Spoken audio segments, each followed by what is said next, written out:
So before we start, I'm going to do this to represent for all my...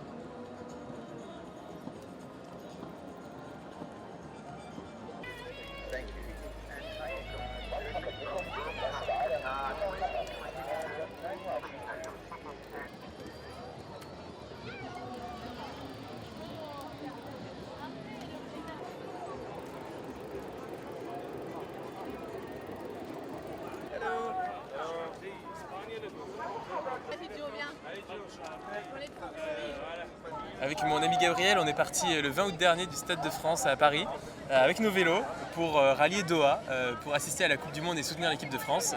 Et donc ça nous a pris 3 mois d'arriver jusqu'ici, 3 mois d'une aventure folle sur les routes de l'Europe et du Moyen-Orient, 7300 km, 13 pays traversés. C'était extraordinaire, même si ça fait une semaine qu'on est ici maintenant, on réalise à peine ce qu'on a fait, mais on a tellement de souvenirs qui se bousculent dans la tête. Et on est un peu fatigué, on a un peu mal aux jambes, mais on est tellement heureux d'avoir vécu ça. Je sais pas où il va, mais il n'est pas arrivé. Du Pepe. Guten Tag.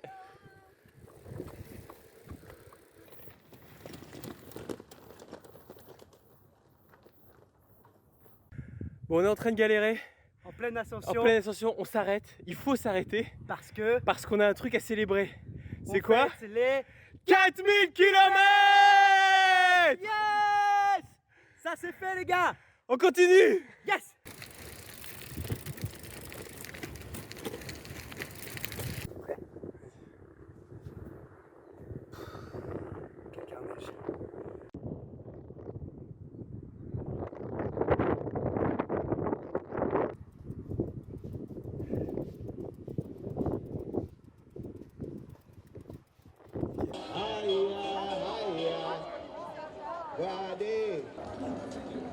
Alors, pas mal?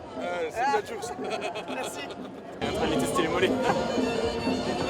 D'un point de vue personnel, ce voyage il va évidemment nous changer. À quel point c'est difficile à dire, il faudra voir quand on retournera dans notre quotidien.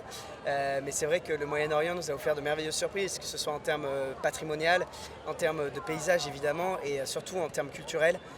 L'hospitalité ici c'est un vrai mot, c'est une vraie valeur qui est partagée par tout le monde. En Arabie Saoudite, on l'a ressenti à chaque instant de notre voyage et c'est quelque chose qui nous a vraiment profondément touchés et je pense qu'il va évidemment changer notre façon de fonctionner au quotidien. Je crois qu'on nous attend. Salam. Waouh waouh waouh. Salam Khouya. Station service.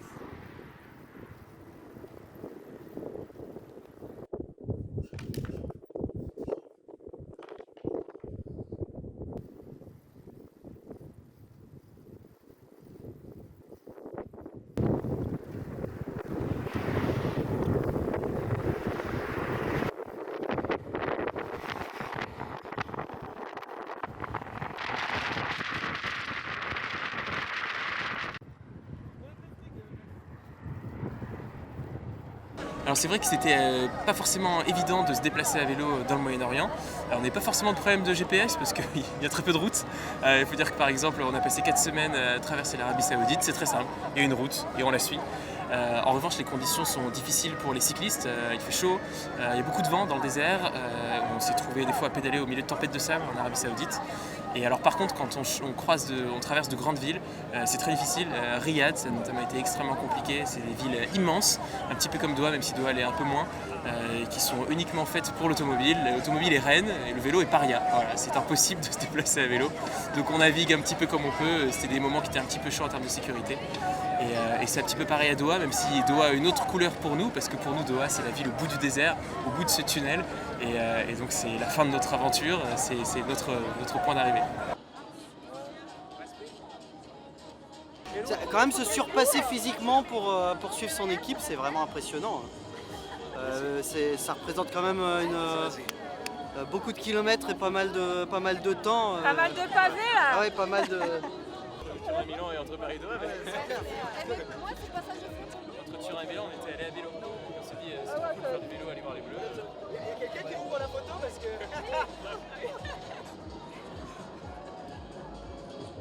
C'est vrai qu'après 3 mois sur les routes, tout seul quasiment, même si on passait dans des villes, même si on rencontrait des gens, c'est vrai que ça fait très bizarre de se retrouver au milieu d'immenses foules, d'un stade.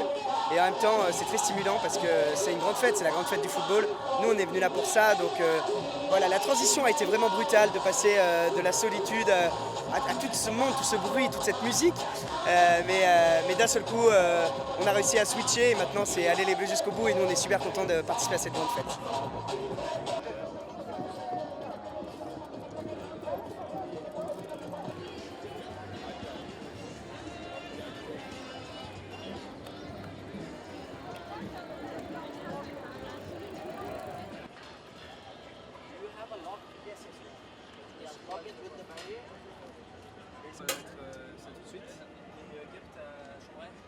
Alors, on a eu la chance incroyable le jour de notre arrivée à Doha de rencontrer l'équipe de France, voilà, grâce à la fédération. C'était pas prévu qu'on rencontre l'équipe de France de foot. À la fin de la journée de notre arrivée à Doha, on a eu cette chance folle que la Fédération française de football, qui était au courant de notre périple, nous récompense et nous célèbre en nous permettant de rencontrer les joueurs de l'équipe de France. Ils sont tous descendus du bus, ils sont venus faire une photo avec nous, nous saluer. Et puis le lendemain, on a eu la chance de rencontrer à nouveau Didier Deschamps qui nous a remis un maillot dédicacé de tous les joueurs. Voilà, c'était juste extraordinaire.